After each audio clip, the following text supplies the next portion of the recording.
right now on live stream. Thank you so much for joining us and for your patience. We're so happy today to talk about the future of female entrepreneurship. We have an incredible guest who just a few years ago was working here, heading up digital advertising and sales for the Wall Street Journal, and has recently gone off on her own with another old Dow Jones employee who started an incredible business. And Romy will be able to share so much with us today about entrepreneurship as a female and as somebody who's learning so much from various industries and fields on how to attract and retain talent. And we're so happy to have Melissa Haggerty here, who is a member of our Ignite initiative right now at Dow Jones, to lead us in this fireside chat. Thank you, everybody, so much for joining. And we're going to have about half an hour of chatting with these lovely ladies, and then turning it over to question and answers. So thank you all for being here and enjoy. Thank you. Can you all hear? Okay. It's fun to be back and see your faces. Reunion time. Reunion time. So I wanted to start a little bit and just kind of get a sense of the company and a little like your sort of origin story, how it started, what you saw the opportunity was and kind of how it got started. Yeah, I think, and it is, we start almost every conversation about Fairygodboss with our origin story, which is a story of a founder who had a problem that she couldn't find a solution for, so she built it. That's my co-founder, Georgine, who some of you may know. Georgine was pregnant and looking for a job. And she looked all over the web to find out there were things she wanted to know about a company before she even applied. She wanted to know, is this a company that treats women well? Is this a company that women get ahead at? Is this a company that respects work-life boundaries? And then a problem that would only happen in this country, she wanted to know what the maternity leave policy was at the company. And she realized the only way she could get answers to those questions was from hearing directly from women who worked at those companies.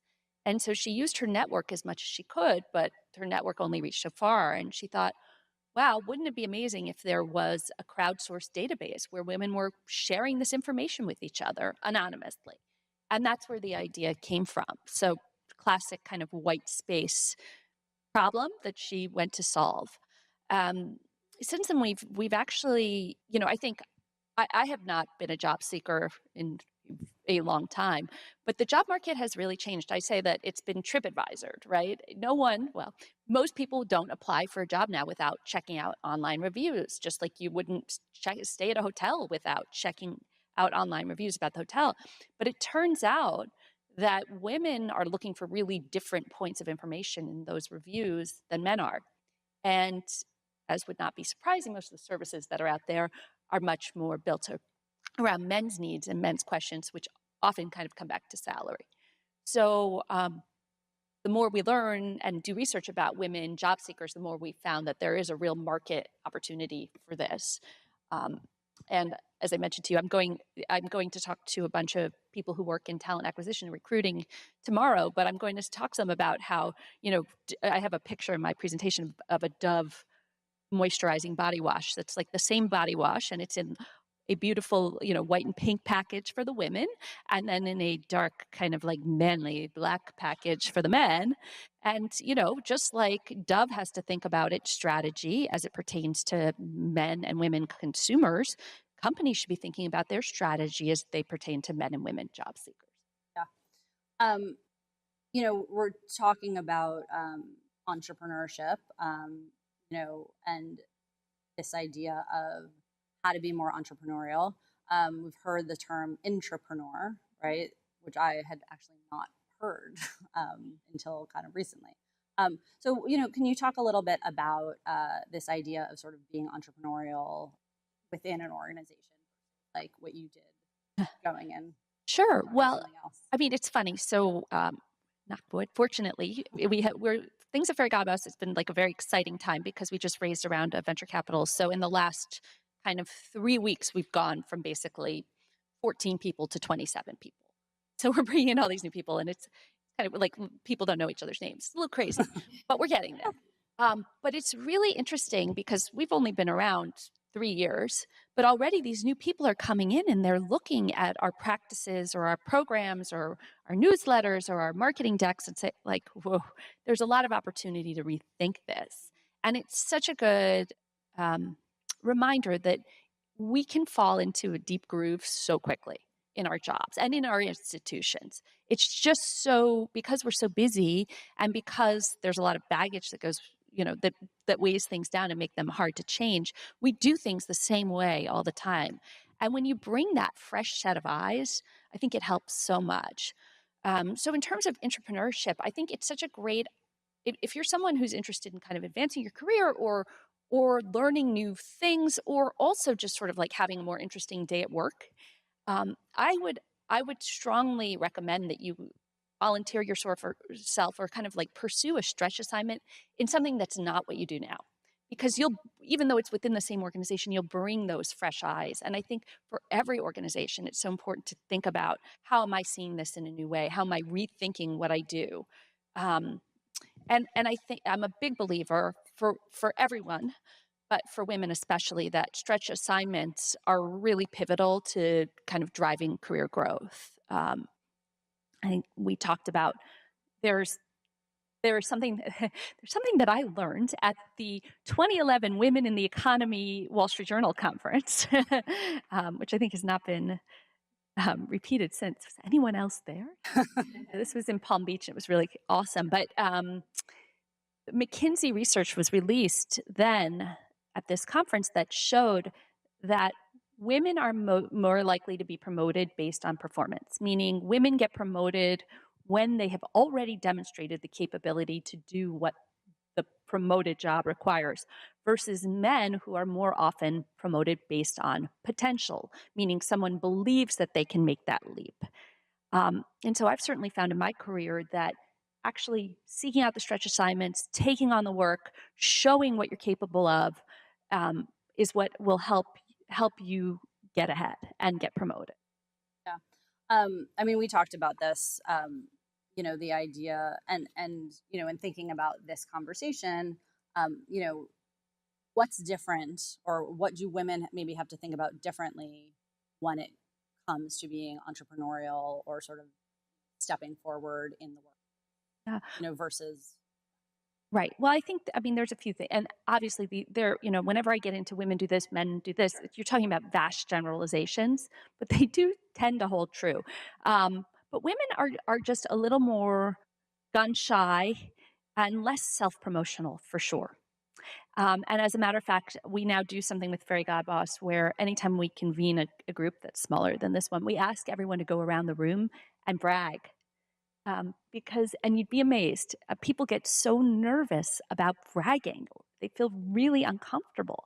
But bragging is so essential to helping to grow your career and grow your job opportunities. And I think I was actually with a group of very ambitious, talented women last night who work at a hedge fund, and I made them brag.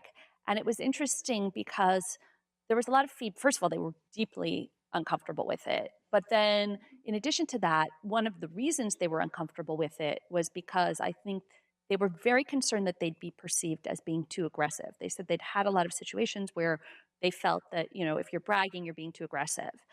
But I think that, unfortunately or fortunately or whatever it is, in order to really progress or be entrepreneurial or frankly survive in today's crazy social media world, everyone has to get a lot more self-promotional and be willing to know what your elevator pitch is and tell your story. And I always think about my Wall Street Journal print days. But there's an adage that an advertisement needs to be seen 3 times in order to resonate with a potential consumer. And I think as professionals, we have to figure out what our message is, and then our constituents need to hear it 3 times, right? So if I'm really good at marketing and I want to let people know that I'm really good at marketing because XYZ, I have to tell the people who might be making decisions about my promotion 3 times. And that might seem a little annoying. And so one of the things I do is I say, like, you may be be annoying. I invite everyone to just be annoying, be aggressive because everyone else is, and that's how we get ahead. And then I think the flip side of that is if we all know we're going to be annoying and aggressive, let's forgive each other and like wink at each other when we're doing it and kind of like embrace it. Yeah. I mean, I think that, this idea of um, boasting about your wins, I mean, I know that I am personally uncomfortable with that. And that's something that I've had to really think about and reflect on and work on and sort of think about, how do you position yourself, right? And so that, and also one advice I got long ago was think about your narrative, right? Which is what you're kind of saying, like construct your work narrative, and just keep telling it and telling it and telling it. So maybe you can talk also a little bit about tips for this kind of building a personal brand. So how did somebody, if you're uncomfortable with it, let's say, I'm going to assume, I think there's probably mixed comfort and discomfort. But like, how would you go about that? Yeah, well, so I think first of all, it is about figuring out a signature win. I don't know if you've heard that phrase, but I do think it's a lot easier to have a personal brand that's based on a fact or an accomplishment. And that also, I think, divorces it a little bit from like I have great hair to like I did something great, and it's separate from me.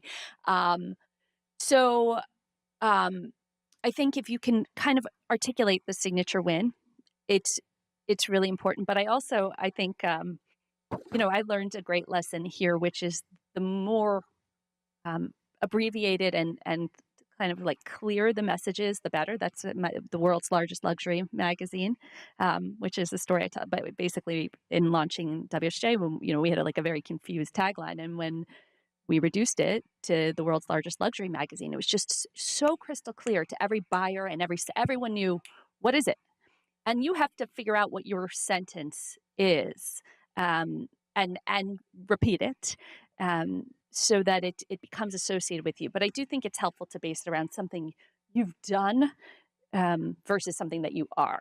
Mm. Yeah, that makes sense. And what do you think, in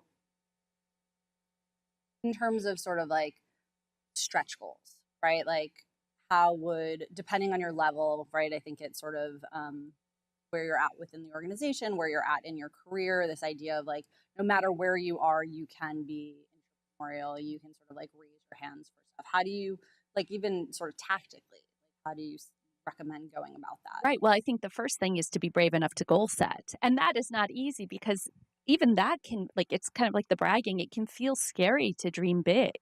I mean, I will easily confess to you that I didn't dream that I would have a startup. I wanted one, but I would have been too nervous to kind of put that on paper and say, that's my goal.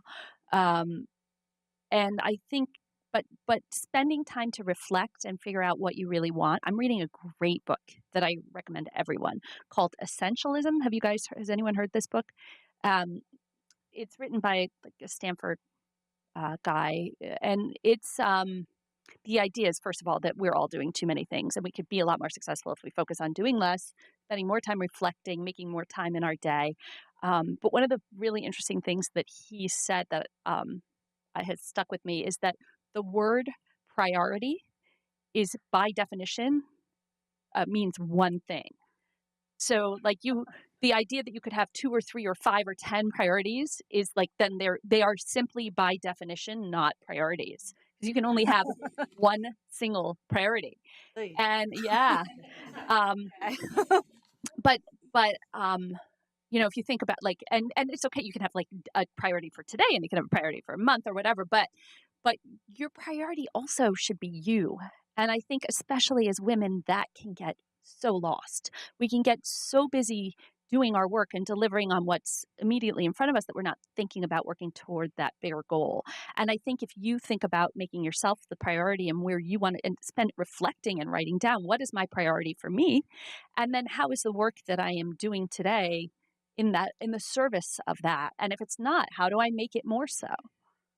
Yeah. I mean, that kind of reminds me of something we were talking about in terms of like changing the conversation around your value, right? And like the value that you are offering.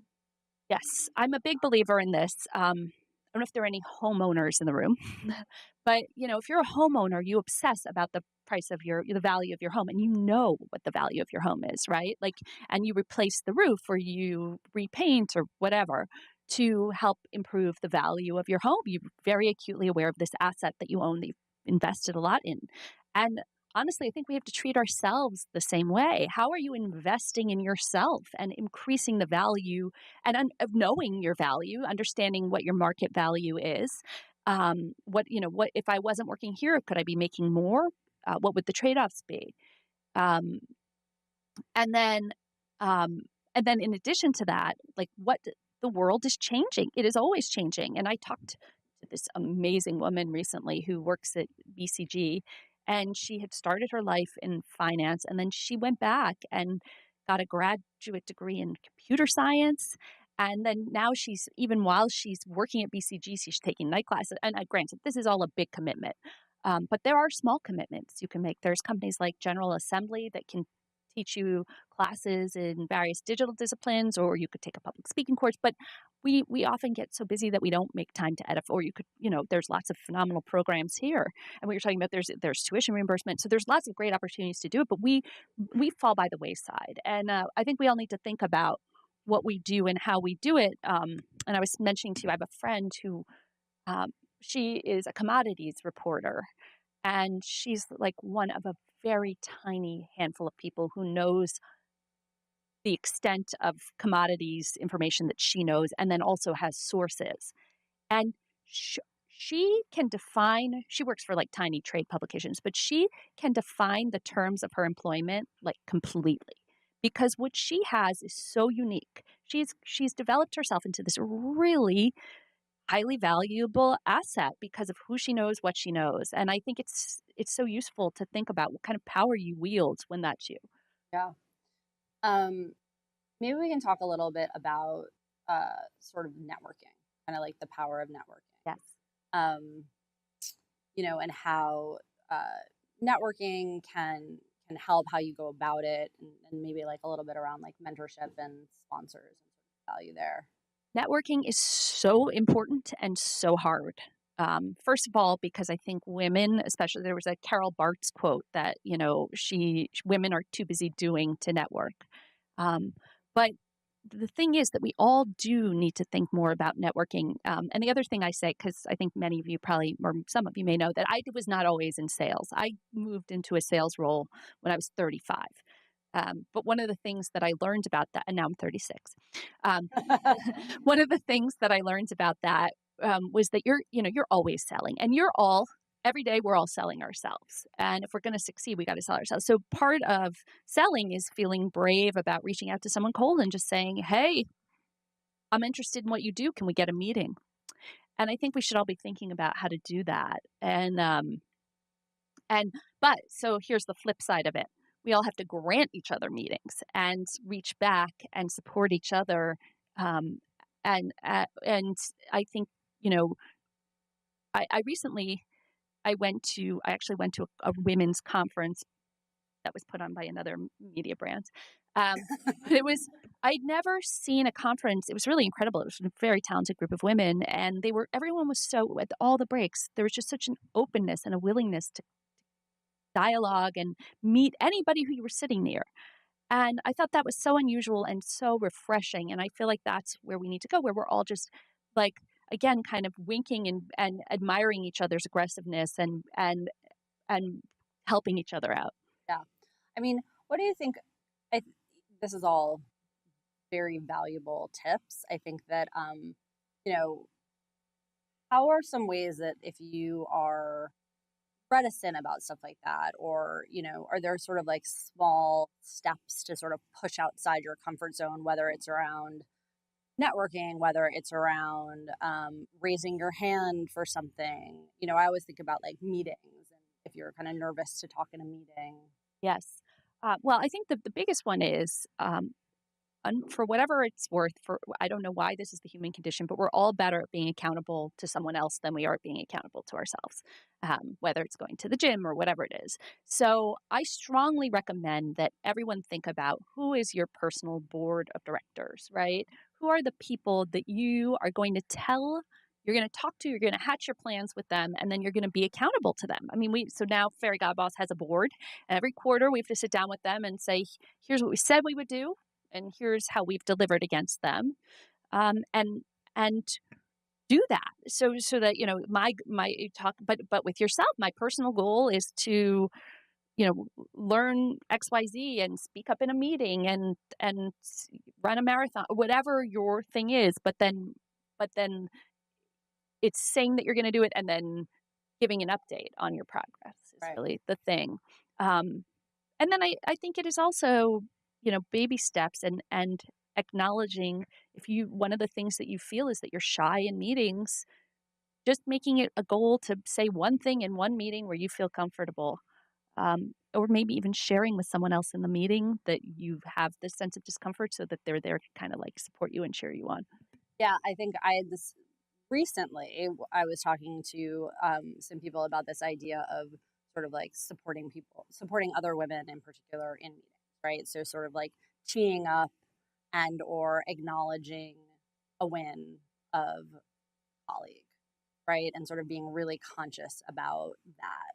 Yes. I mean, famously during the Obama administration, which is like not some place that you would think this would happen, but apparently many of the women who were working in the White House felt like they couldn't get their points across in meetings. So they all built an alliance and kind of worked together where they would tee each other up and make sure that if a woman said something that wasn't getting kind of heard, or they would echo it, or if a man was stepping on a woman, they would help kind of like stop it. And so I think there again, the idea of working together, the alliances is really important. And I think, I mean, I guess, kind of like the thing after 3 years kind of thinking about gender diversity in the workplace, for better or worse, my kind of takeaway of like the one thing that would really help accelerate progress toward more gender diversity is more women working together and collaborating and colluding to help get each other ahead. Because I think often, unfortunately, we can be each other's greatest enemy, or at minimum, we're not helping. I think it's when we launched Fairygodboss, one of the things we did was we did interviews with a bunch of the initial reviewers, and one of the main themes that surfaced was the more women rose through the ranks, the more isolated they felt. That word isolation came up all the time.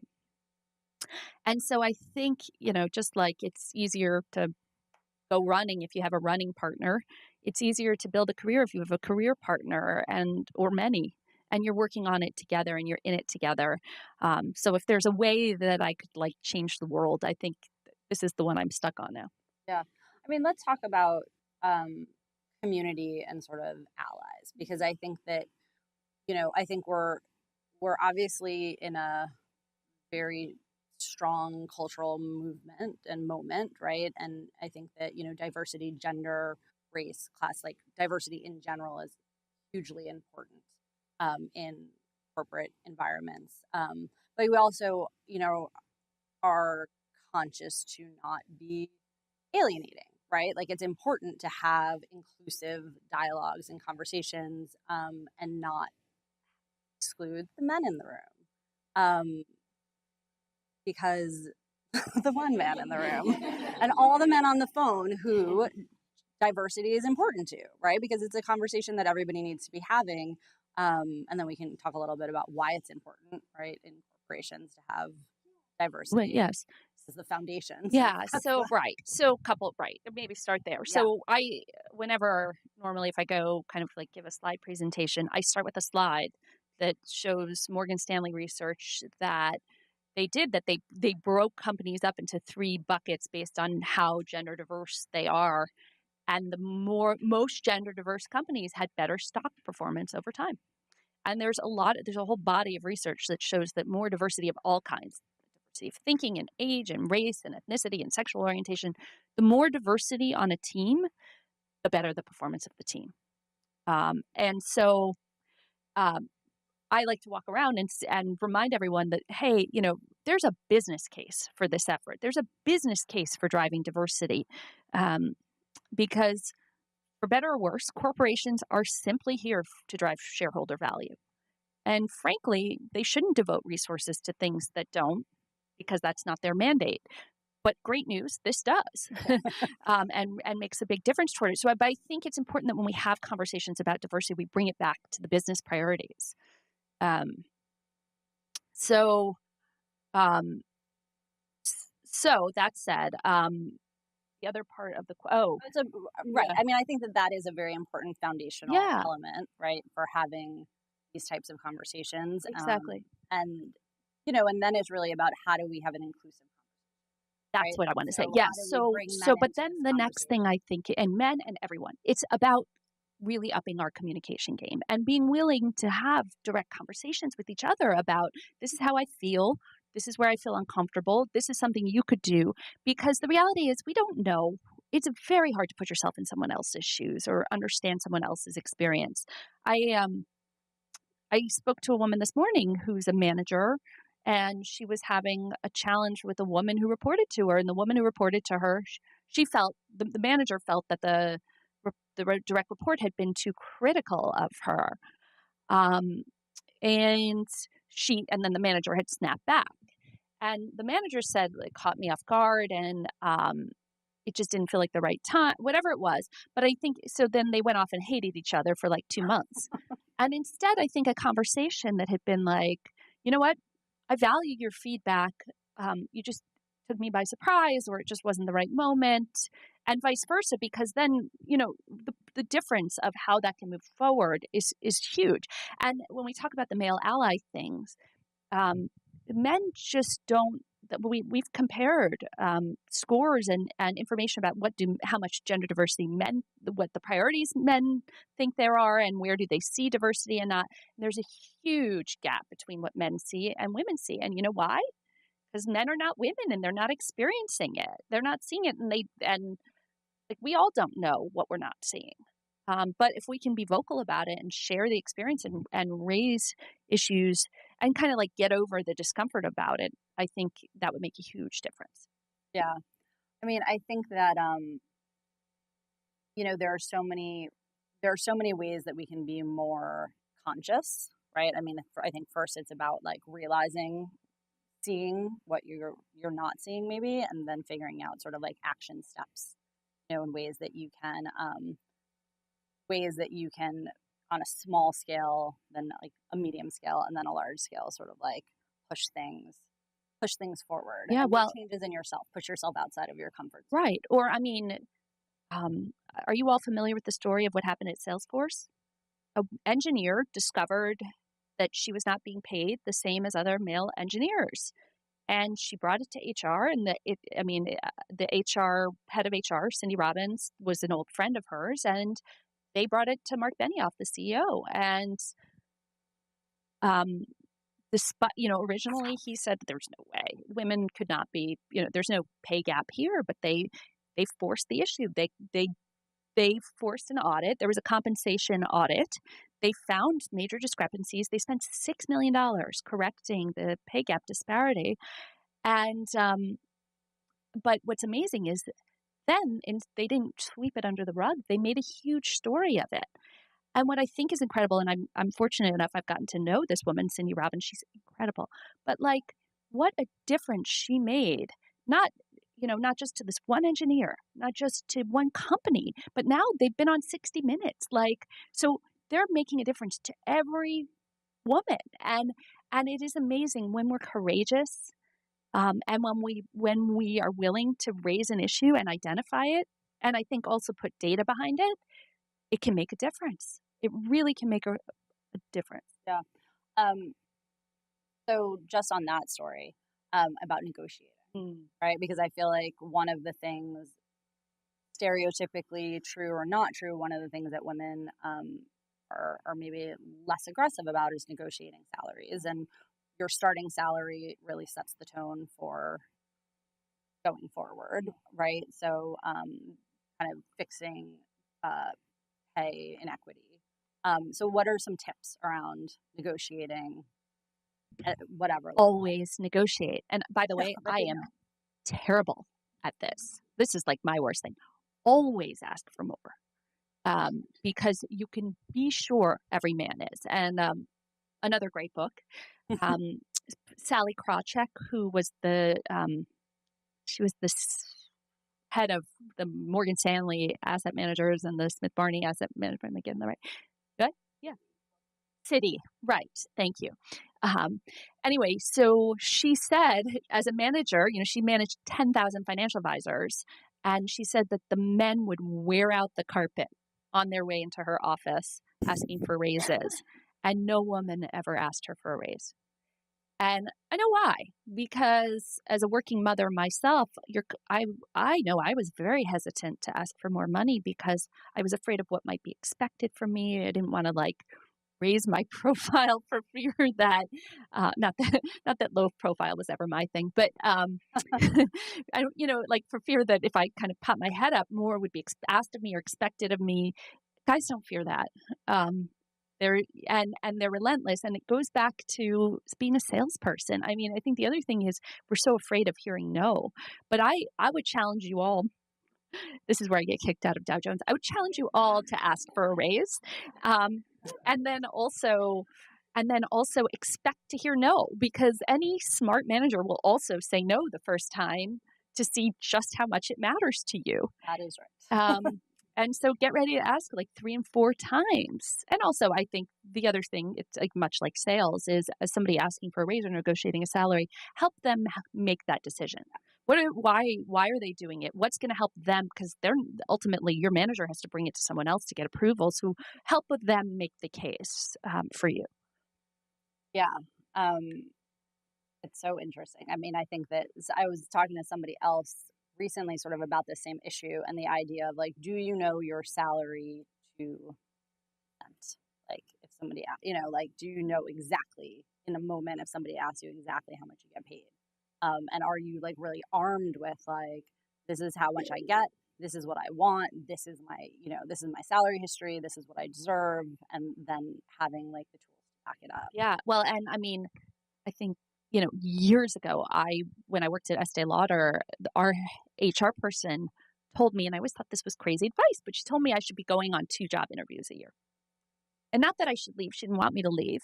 But she said, that's how it's back to the house thing. How do you appraise yourself? How do you know what you're worth? And actually, thanks to the internet, I can save you the trouble because now, I mean, and we don't, because we're really trying to preserve anonymity, we collect broad range salary data, but we don't collect individual position salary data. But check out Glassdoor. They do. So I'll save you the 2 interviews. You go look up what other people make in your position. You can have data about it. So you'd mentioned before, this idea of maybe hanging back if you're a working mom or if you have, family priorities. So that sort of leads to the perennial question around balance. Is there thing as a balance? How do you balance? Maybe you can talk a little bit about that, sort of setting boundaries, creating some kind of balance when you say no, and how to say no. Right. Well, much like the negotiation, women are bad at saying no. But when you do, it is deeply respected. And I think if women being nice to each other will be my first book, then my second book is about how as a society, we don't care enough about family. And if you go to most other cultures, it is the entire society's responsibility to care for children. And in America, we put too much on the individual mother, and without any infrastructure of paid leave or childcare, name it. So all that said, I actually do think there's a pendulum swing happening already and will continue to happen. And it's, anyone take a guess? In millennial families, what percentage of fathers grocery shop? Anyone want to guess? 88. So the world's going to, yeah. I love everyone's whoa. I know. This is a statistic I read, but I'm does that mean they one spot? No, I don't. But the point is, in the future, there is more balanced child raising. And so that pushback is not going to fall so disproportionately on women. But so I truly and wholeheartedly encourage women and men to push back, because the other thing that I don't have to tell you has happened is that technology has made work take over our lives. And we all have to reclaim some of it. And again, kind of coming back to this book, Essentialism, saying no is deeply respected. And I think we all can feel so awkward about saying no, whether it's in a work situation or even in a whether it's in a personal situation, like you just don't want to get brunch with somebody, but you feel like you have to do it, or you've been asked to be on the PTA. I am on the PTA constantly because I cannot say no. I have not mastered this yet, but but they're very good at the presumptive close, that PTA. But but saying no because it's respected, and frankly, if you're saying yes to everything, you are not doing your best work and you're not prioritizing you. Yeah. So for you, so kind of transitioning from, here into your business, what, being an entrepreneur, what have been some of, the biggest challenge and sort of the biggest reward? Well, I think certainly the biggest challenge was coming from a big company where, like, I went from being a manager to being an individual contributor, and here, like, I remember when we first wanted to try to get some press, right? So I'm like, oh, let's call the PR department. Oh, that's me. Like, there's nobody but you. But I think what was super cool about that, and kind of like going back to the idea of the stretch assignment, is my initial instinct was, well, I can't do PR because I don't have a background in PR. But you know what? I went and talked to people who'd been in PR, and I tried to do it. I did it badly at first, and then I learned it. And now we actually have chosen not to outsource our PR, which is an interesting, like, there's very few companies would do that. But we found that it's less expensive and more authentic and more directed if we do it ourselves. So we just figured it out, and it's amazing what you can figure out. And I think, frankly, the other thing that I really enjoy is the opportunity to be involved in so much of the business, such a broad swath of the business, instead of being part of just one department or one effort. So that's been really enjoyable. There have definitely been, like, some hard moments where we're looking at our bank balance, wondering if we will get cash in before payroll. But that's part of the kind of excitement too. And I think what has been genuinely amazing is we've been able to hire really great people, and it's a pleasure to work with them. And it certainly feels exciting. And I think that, again, just shows the value of the team and how much enjoyment you can get by working with people you want to be working with. So you've given us a lot of advice and a lot of tips for being more entrepreneurial or intrapreneurial in a big company. What's the one best piece of advice, work advice you've gotten of, like, doozy?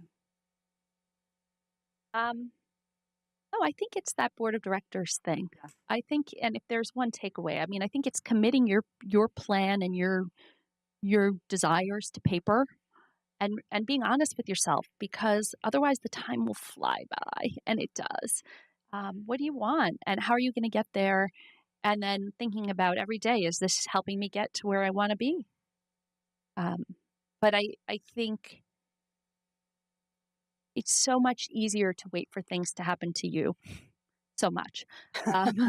But taking control will make a big difference in the future. Yeah.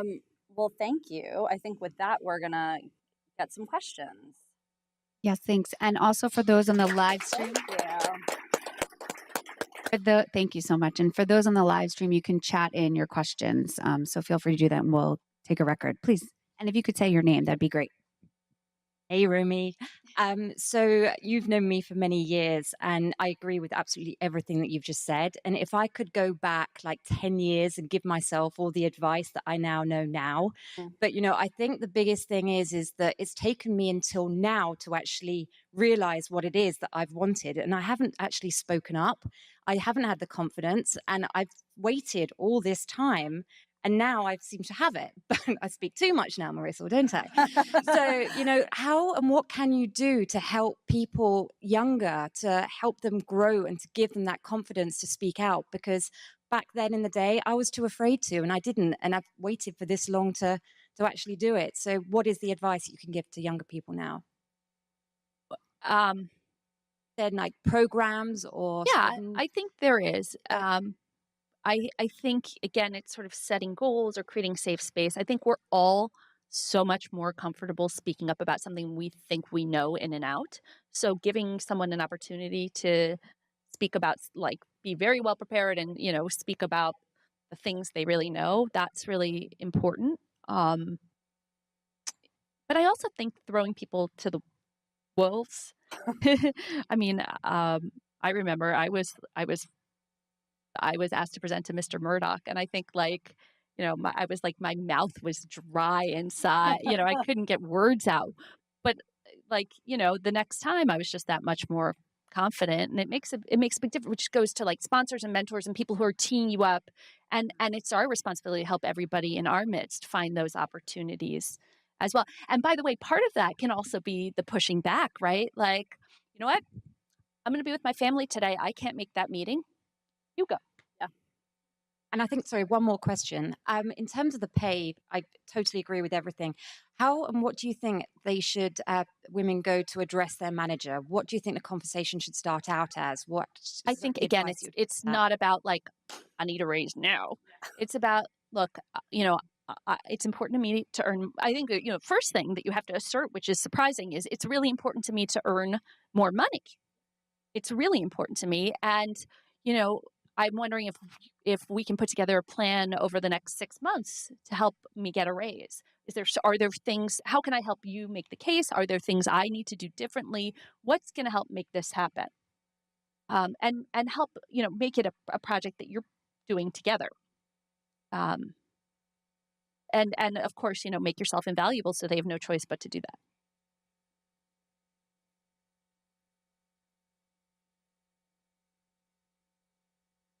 Hey, I'm Sam. I work for Melissa. I'm not going to be asking about how to ask for a raise, but I will do that. But get ready. My question was about when you were talking about knowing your power and being able to sell yourself and getting really good at what you do. How do you do that without specializing too much? Well, that is a good question. I joke that in my beginning of my career, I worked at Estee Lauder, and they had 3 departments: makeup, fragrance, and skincare. And I was in makeup. I was in fragrance. I really wanted to move into makeup. And they would be like, I've been doing this for like 3 years. They'd be like, I don't know. You don't know makeup. Right? Like, how different do you really think these 3 things are? But and the world, right? But I think again, it's sort of like figuring out what the trajectory is and thinking about skill. I mean, there's two answers to that. One would be, you just think about, like, how do you tick off different skills? What skills, like, map out your future resume. What do you want it to look like, and what skills do you want it to feature, and then kind of close the gaps. The flip side of that is, though, you could just decide that you want to specialize. You want to know everything about video production or whatever. And then then you're like my friend Meg in the commodities, where, like, if commodities ever go out of favor, she's in trouble, but they're probably not going to, so she's okay. Yeah.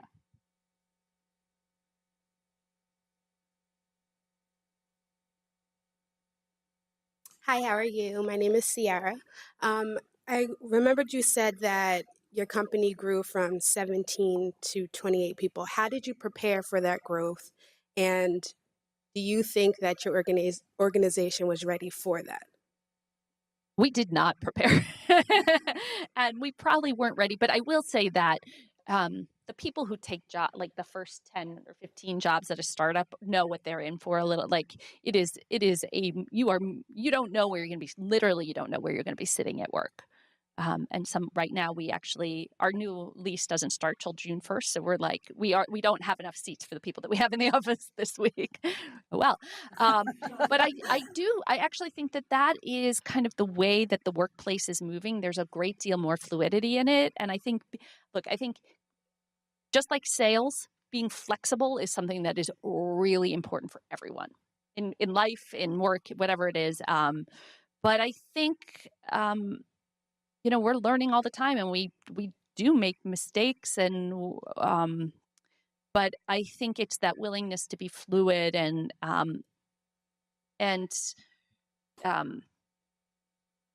yeah, I think that's the best thing I can say. But no, we were not. I can't say that we've been well prepared because we're like too busy doing everything else. Like, including, because we don't have a facilities department, trying to figure out how we can get a rug in. So, like, this is what's happening.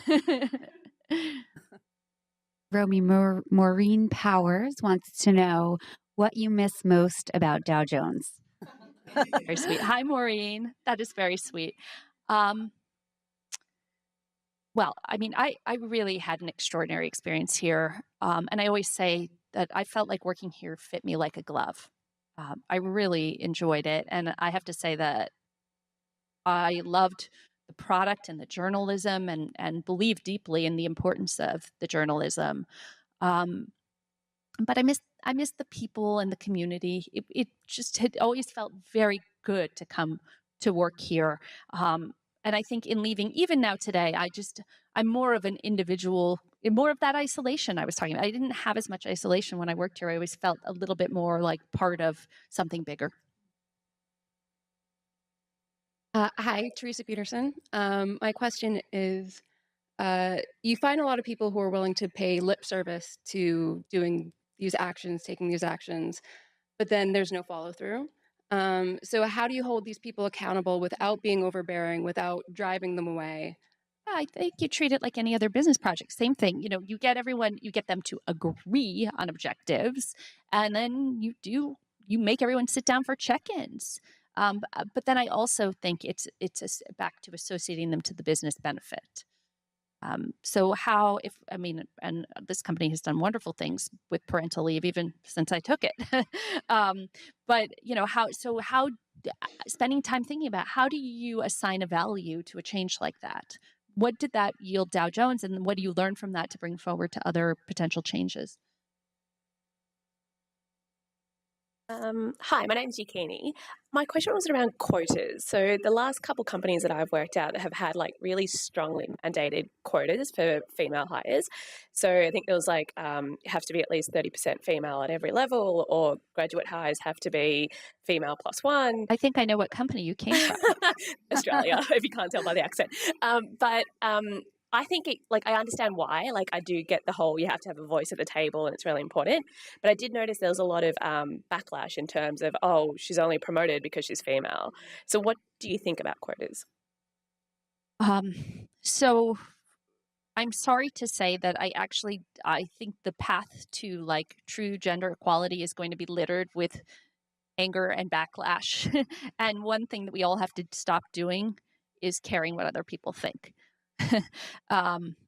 Unfortunately, I mean, or it's really hard to do, but I think that is the first thing that really needs to go by the wayside. Look, I don't know that I think strict quotas are probably too inflexible for what's required, but I think the idea that look, if every management team right now is 100% male or 90% male, we're going to have to hire a few women over men to create more balance, which is going to make better performance and better decisions. And so everyone's going to have to hold hands and agree that that's what they're doing. And so be it. The backlash. I mean, I would never recommend hiring somebody who's not qualified for a job. But when you have two equally qualified applicants or applicants that are qualified in a different way, maybe you do choose the one that brings more diversity to the team in whatever way, because the team will perform better. Thank you so much, Romy and Melissa. What an amazing conversation. We're so lucky that you were here today. There's wine in the back. There's come and mingle and chat. And thank you so much for your time. This was really valuable. Thank you.